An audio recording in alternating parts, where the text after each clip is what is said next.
Nous sommes un ordinaire et typique 1er mai d'une année indéfinie.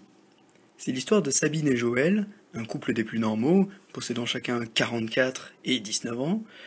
Cela fait désormais 3 ans que Sabine et Joël habitent en région parisienne, avec chacun un travail leur permettant de vivre leur petite vie de Parisiens lambda. Leur relation ne s'améliorant pas spécialement avec le temps, Joël, après avoir offert un muguet à sa dulcinée, décide de faire un break. Sabine n'a pas l'air déçue, et elle accepte.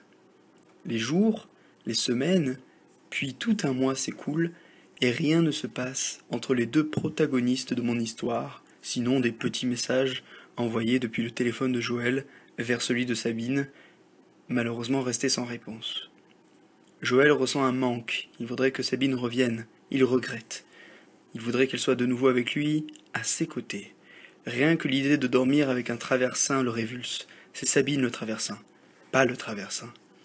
Il décide donc de prendre les choses en main, et il lui prend l'envie d'aller la voir à la sortie de son travail.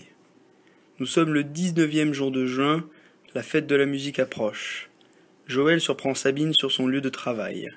Comme dit précédemment, et lui demande si elle veut revenir avec lui, retenter un amour qu'il porte pour elle. Elle lui répond qu'elle va y réfléchir, ce qui le met dans un état de semi-déception, car Joël est l'incertain. Il déteste, il ne représente pas l'incertain. Enfin, bref, Joël attend pendant les 2 jours les plus longs de sa vie ce fameux message qui pourrait lui permettre de savoir ce que Sabine veut pour eux deux. Il reçoit finalement son message tant attendu le jour de la fête de la musique. C'était par ailleurs la première fois qu'il ne sortait pas à cette occasion. Le message était plutôt simple, mais la conversation n'était pas terminée et s'annonçait plutôt brève. « Ça te dit de tenter quelque chose avec moi ? J'ai envie de tenter de nouvelles choses, et ce, ensemble. » Joël, l'homme le plus heureux du monde à cette seconde précise, répond que oui, il veut tenter cette nouvelle chose. Tenter cet inconnu qui le passionnait soudainement. Tenter pour pimenter sa vie à nouveau, parce qu'il a 19 ans quand même, il faut rien, bref. Tenter afin de retrouver son idylle, son amour perdu par une routine installée. Tenter pour se sortir de ce train-train quotidien. Il répondit que oui, il voudrait volontiers tenter cette nouvelle chose avec elle, et qu'il était très, très heureux qu'elle ait répondu.